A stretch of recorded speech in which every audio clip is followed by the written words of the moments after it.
हर हर महादेव। स्वागत है आप सभी का हॉरर कैसल में। मैं हूं विवेक और आप सभी के सामने लेकर आया हूं एक नई कहानी। और ये कहानी है उत्तर प्रदेश के मैनपुरी जिले की, जहां पर एक कस्बा पड़ता है कुशपरा। तो दोस्तों, आज की कहानी में आप जानेंगे कि भूतों की बारात कैसी होती है। जी हाँ, बारात, वो भी भूतों की। यह कोई मजाक का विषय नहीं है और ना ही हमें किसी भी शक्तियों का मजाक बनाना चाहिए। ये जैसे भी अनुभव लोग हमें भेजते हैं वैसे ही हम आपको सुनाते हैं। तो आज की कहानी में कैसे एक व्यक्ति भूतों की बारात में फंस जाता है और कैसे बाहर निकलता है, उसके साथ क्या क्या होता है, आज की कहानी में आप ये सब जानेंगे। तो आज की कहानी शुरू करें उससे पहले देखते हैं चैनल का इंट्रो और उसके बाद कहानी की शुरुआत करेंगे।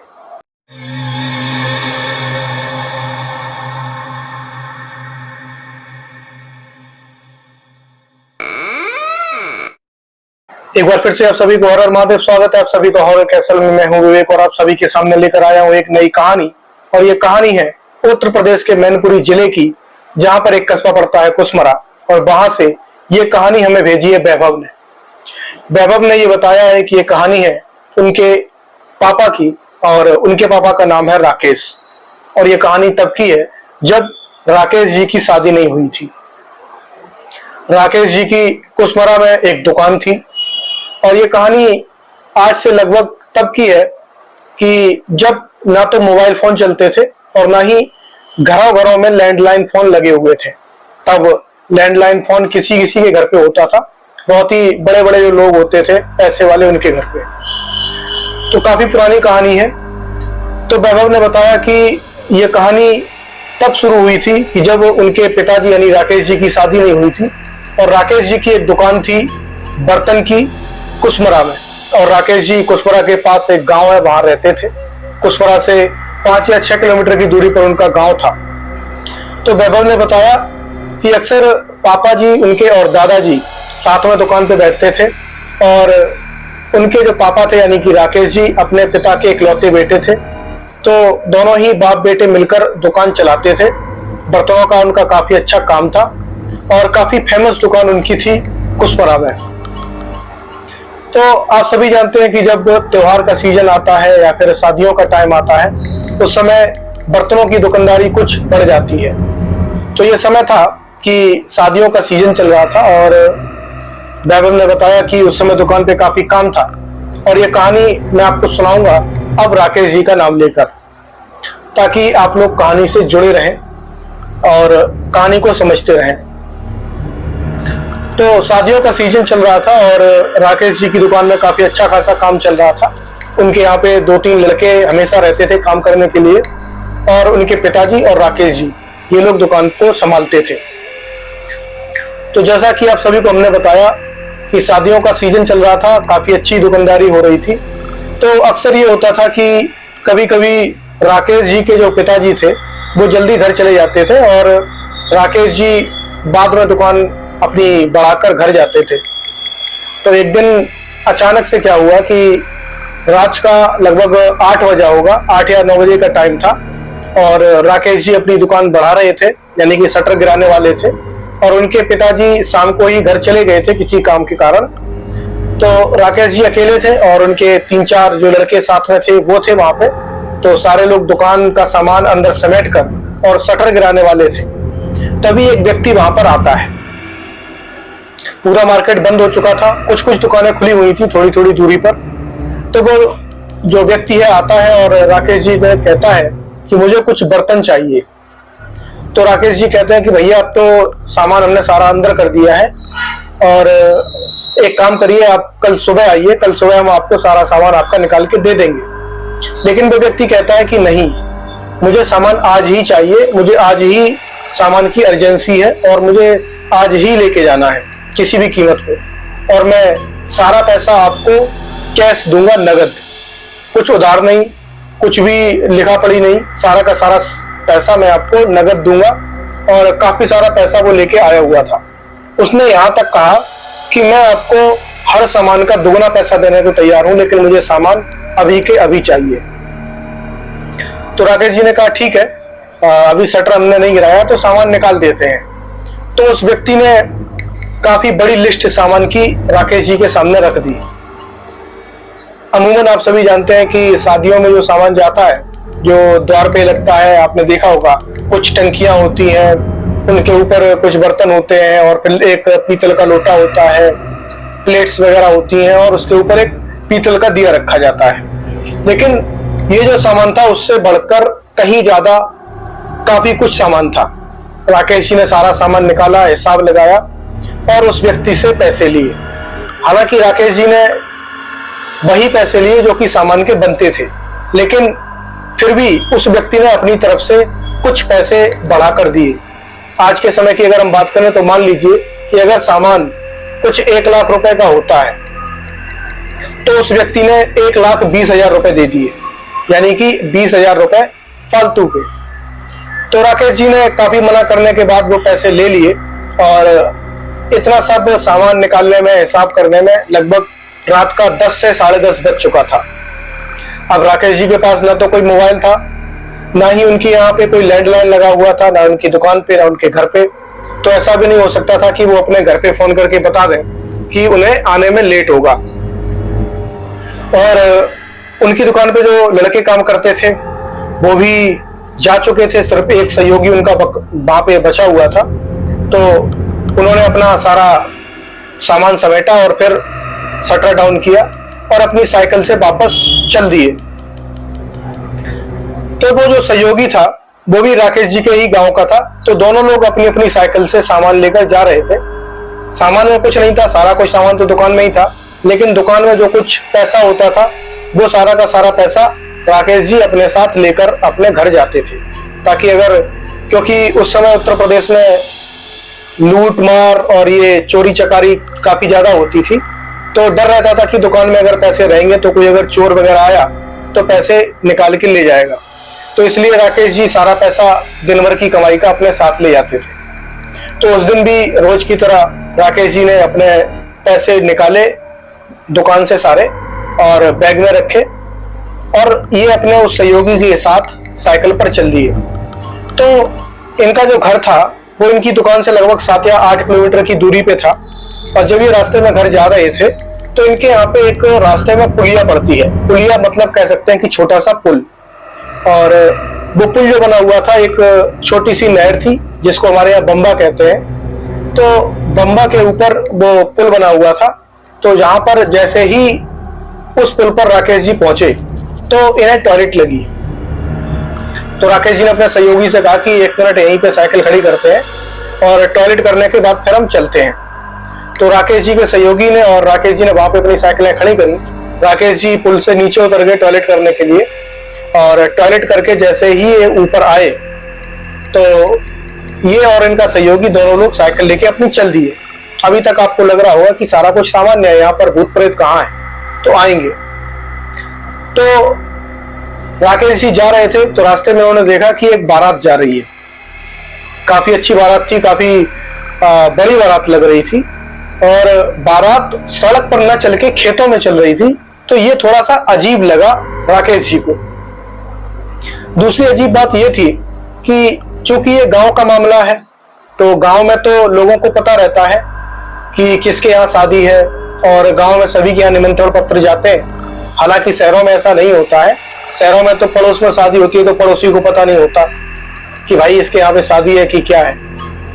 लेकिन गांव में पड़ोस का ही नहीं बल्कि आसपास के कई गांवों का पता होता है कि किसके यहाँ पे क्या शादी है। तो राकेश जी ने सोचा कि ये आखिर किसके यहाँ बारात जा रही है, और बारात जा रही है तो फिर शादी किसके यहाँ पे है, और मेरे यहाँ पे निमंत्रण पत्र क्यों नहीं आया। फिर राकेश जी ने सोचा कि हो सकता है कि भाई किसी के यहाँ शादी हो, उसने ना बताया हो, अचानक से ही शादी तय हुई हो और गांव में किसी को पता ना हो। तो उन्होंने उसको इग्नोर कर दिया। अब बारात जो थी वो राकेश जी से कुछ ही दूरी पे थी, आप मान लीजिए कि लगभग 100 मीटर की दूरी पे। लेकिन सबसे बड़े अचंभे की बात यह थी कि राकेश जी साइकिल चला रहे थे और बारात पैदल थी, उसके बावजूद भी उनके बीच में दूरी समान ही थी, मतलब 100 मीटर की। अब आप सोचिए कि एक पैदल चलने वाला आदमी और एक साइकिल पे चलने वाला आदमी, दोनों में कुछ तो फर्क होगा ना। और राकेश जी वैसे भी रात में घर जा रहे हैं तो तेज साइकिल चला रहे होंगे, लेकिन फिर भी वो बारात को क्रॉस नहीं कर पा रहे थे। उनके बीच में लगभग 100 मीटर की दूरी रह ही जा रही थी। तो अब तक जब तक उन्हें साइकिल चलाते चलाते काफी समय हो चुका था और इस हिसाब से उन्हें लगभग 7-8 किलोमीटर की दूरी तय कर लेनी चाहिए थी, यानी कि उन्हें अपने घर पहुंच जाना चाहिए था। लेकिन अभी तक राकेश जी इतनी देर साइकिल चलाने के बावजूद भी पुल के पास ही थे और उनके गांव का जो मेन रास्ता था वो उन्हें दिख रहा था, लेकिन वो रास्ते तक नहीं पहुंच रहे थे और बारात भी वहीं थी बीच में। अब आप देखिए कि बारात भी चल रही है, राकेश जी साइकिल भी चला रहे हैं, लेकिन ना तो राकेश जी पुल से आगे जा पा रहे हैं, ना बारात वहां से आगे जा रही है और ना ही राकेश जी बारात तक पहुंच पा रहे हैं। तो राकेश जी को बड़ा अचंभा हुआ। उन्होंने अपने सहयोगी से कहा कि आखिर ये हो क्या रहा है, हम लोग यहां से आगे क्यों नहीं बढ़ पा रहे हैं, साइकिल चल रही है, रास्ता भी आगे बढ़ रहा है, सब कुछ हो रहा है, लेकिन गांव का जो रास्ता है वो क्यों नहीं आ रहा। तो उनका सहयोगी भी बड़ा अचंभे में डरा हुआ था। तो उन्होंने कहा कि एक काम करते हैं भैया, ये जो बारात जा रही है इन लोगों से हेल्प लेते हैं। तो राकेश जी कुछ बोलते उससे पहले ही उनका जो सहयोगी था उसने आवाज लगा दी। आवाज लगाई तो वहां से बारात से एक आदमी, काफी बूढ़ा बाड़ा सा आदमी, मुड़कर इनके पास आया। बातचीत हुई। उन्होंने पूछा कि भैया किसके यहाँ बारात जा रही है। तो उन्होंने कुछ नाम बताया। हम नाम मान लेते हैं कि उन्होंने कुछ जगदीश्वर दयाल करके नाम बताया कि जगदीश्वर दयाल जी के यहाँ पे बारात जा रही है। अब राकेश जी थोड़ा सा अचंभित हो गए कि यार इस नाम का तो कोई आदमी मेरी समझ में तो आसपास के गांव में कोई है नहीं। जगदीश करके कोई एक व्यक्ति है, लेकिन जगदीश्वर दयाल करके कोई नाम है ही नहीं। तो उन्होंने पूछा कि भैया कौन से गांव में बारात जा रही है। तो उस व्यक्ति ने कुछ नाम बताया गांव का। तो राकेश जी बोले कि भैया वहां तो जगदीश्वर दयाल कोई है ही नहीं, वहां पे तो जगदीश जी रहते हैं। कि नहीं, वो जगदीश्वर दयाल जी के यहाँ ही बारात जा रही है, आप नहीं जानते होंगे, आओ आप भी साथ में चलो। तो अब उसने क्या किया कि जबरदस्ती राकेश जी को और उनके सहयोगी को अपने साथ ले लिया। लेकिन साथ लेने से पहले उसने कहा कि नहीं, साइकिल आप नहीं ले जा सकते, साइकिल आपको यहीं खड़ी करनी पड़ेगी, साइकिल आप यहीं खड़ी करो, पैदल पैदल हमारे साथ चलो। तो ये लोग जो है, राकेश जी और उनका सहयोगी पैदल पैदल उस व्यक्ति के साथ चल दिए। मजबूरी में करते क्या न करते साइकिल इन्हें वहीं पे खड़ी करनी पड़ी। तो इन्होंने क्या किया कि जो उस बम्बे का पुल था उसमें बम्बे में पानी ज्यादा था नहीं, तो इन्होंने क्या किया कि अपनी साइकिल उस पुल के नीचे खड़ी कर दी, ताकि रास्ते में अगर रात में कोई निकले तो इनकी साइकिल चोरी ना हो जाए। तो इन दोनों लोगों ने साइकिल उस पुल के नीचे खड़ी करी और उस व्यक्ति के साथ पैदल पैदल चल दिए। चलते चलते इन्होंने देखा कि एक गांव में बारात पहुंची है। वहां पे काफी आओ भगत हो रही है बारात की, सब कुछ जैसे शादियों में होता है वही सब कुछ चल रहा है। बढ़िया खाना पीना बना है, खाना पीना खाया आराम से। अब ये वहां पे लोगों से बात कर रहे हैं, तो उनसे कहते हैं कि भैया अब हमें अपने घर जाना है, हम लोग काफी लेट हो गए हैं। तो वो लोग इनको घर नहीं जाने दे रहे हैं। धीरे धीरे रात का लगभग 2:30-3 बज गया और वहां पे शादी का सारा फंक्शन चल रहा है। तो इन्हें लग रहा है कि जैसे वास्तव में कोई शादी हो रही है और ये वहां पे शादी में बैठे हुए हैं फंसे, और कोई भी इनको घर जाने ही नहीं दे रहा है। और जो लोग इनके साथ थे, यानी कि जो इनको लेके आए थे बारात में, वो इनके आसपास इनको घेर के बैठे हुए हैं कि ये लोग जा ही ना पाए। जब भी ये उठने को होते तो वो लोग इनका हाथ पकड़ के इनको रोक लेते। अब जब सारा फंक्शन वहां पे हो गया, फेरे वगैरह हो गए, तो लगभग सुबह का 4 बजने वाला था। तो राकेश जी को नींद आने लगी, क्योंकि दिन भर के थके हुए थे और रात भी जागते जागते कट गई। तो इन्होंने कहा कि ठीक है, हम एक काम करते हैं यार, थोड़ा नींद आ रही है तो हम सो लेते हैं। तो वो जो बूढ़ा व्यक्ति था जो राकेश जी को मिला था, तो उसने कहा कि एक काम करो भैया, आप सो जाना, एक जनमासे में जाके। जनमासा आप लोग नहीं जानते होंगे तो मैं आपको बता दूं कि जनमासा पहले गांव में बनाया जाता था। जब बारात आती थी तो बारात जनमासे में ही रुकाई जाती थी। वो शादी के जो मेन फंक्शन जहां होता है वहां से कुछ दूरी पे होता था जनमासा। तो उस बुड्ढे ने कहा कि आप लोग एक काम करो, ये मिठाई वगैरह लो और शादी का जो भी मिलता है लड़के वालों को, किसी किसी को पैसे मिलते हैं, कहीं कहीं पे कुछ मिठाई वगैरह दी जाती है, कुछ टिफिन वगैरह दिए जाते हैं, कुछ गिफ्ट वगैरह जो मिलते हैं। तो उसने क्या किया कि राकेश जी को और उसके सहयोगी को कुछ मिठाई और एक एक गिफ्ट उनको दे दिया कि आप एक काम करो, जनवासे में जाके सो जाओ और सुबह आप अपने घर चले जाना। तो राकेश जी जो थे अपने सहयोगी के साथ आए, तो लगभग सुबह का 4 बज गया था। तो जनवासे में ये पहुंचे ना, बहुत तेज नींद आ रही थी, इतनी तेज कि इनकी आंखें ही नहीं खुल रही थी। तो इन्होंने देखा कि जनमासे में खाट वगैरह पड़ी हुई है, तो ये वहां पे जाके अपना लेट गए और सो गए। अब ये सो रहे हैं आराम से। इधर क्या होता है कि इनके घर पे बड़ा हलचल हो गई कि आखिर राकेश जी कहाँ चले गए, रात में घर क्यों नहीं आए। तो इनके घर वाले ढूंढने के लिए निकले। तो राकेश जी के जो पिताजी थे वो ढूंढते ढूंढते आसपास के, पहले तो सड़क के पास इधर उधर ढूंढते रहे, तो उनको साइकिलें मिली पुल के नीचे खड़ी हुई। फिर वहां से इन्होंने देखना शुरू किया, तो इन्हें एक खेत में राकेश जी और उनका सहयोगी दोनों पड़े हुए मिले। दोनों बेहोश थे या फिर सो रहे थे, कुछ भी हो। तो इस सब काम में लगभग दोपहर का 12 बज गया था और ये लोग पड़े हुए थे खेतों में। तो इनको जगाया गया, इन्होंने आसपास देखा, इन्होंने कहा अरे बारात कहाँ गई, यहाँ पे खाट पड़ी हुई थी, खाट कहाँ गई। तो राकेश जी के जो पिताजी थे उन्होंने पूछा कौन सी बारात, कौन सी खाट, किसकी बात कर रहा है तू। तो राकेश जी ने सारी कहानी सुनाई कि ऐसे ऐसे हम रात को आ रहे थे, हमें बारात मिली, हम बारात में शामिल हो गए, वो लोग जबरदस्ती हमें बारात में ले गए। तो राकेश के पिताजी ने कहा कि अच्छा, तो तुझे जो मिठाई मिली थी वो मिठाई कहाँ है। तो इन्होंने बैग से वो मिठाई निकाली, तो वो मिठाई थी नहीं, बल्कि कुछ हड्डियां थी। और इन्होंने आसपास देखा तो वहां खेत में कुछ हड्डियां पड़ी हुई थी, बाकी कुछ नहीं था।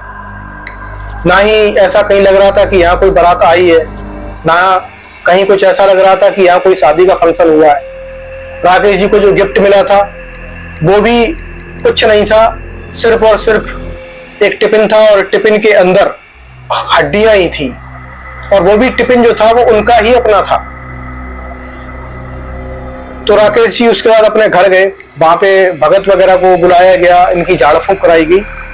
बाद में ने उस भगत ने बताया कि आप लोग जो है भूतों की बारात में शामिल हो गए थे, और ये कहानी फिर लोगों ने एक दूसरे के माध्यम से सुनी, और राकेश जी ने भी अपने परिवार वालों को ये कहानी आज भी बताई, आज भी बताते हैं। तो जब उन्होंने ये कहानी बताई तो उसके बाद वैभव ने ये कहानी हमें भेजी, और ये कहानी आपको कैसी लगी कृपया कमेंट बॉक्स में अवश्य बताइए। फिर मिलते हैं एक नई कहानी के साथ नेक्स्ट वीडियो में, तब तक के लिए हर हर महादेव।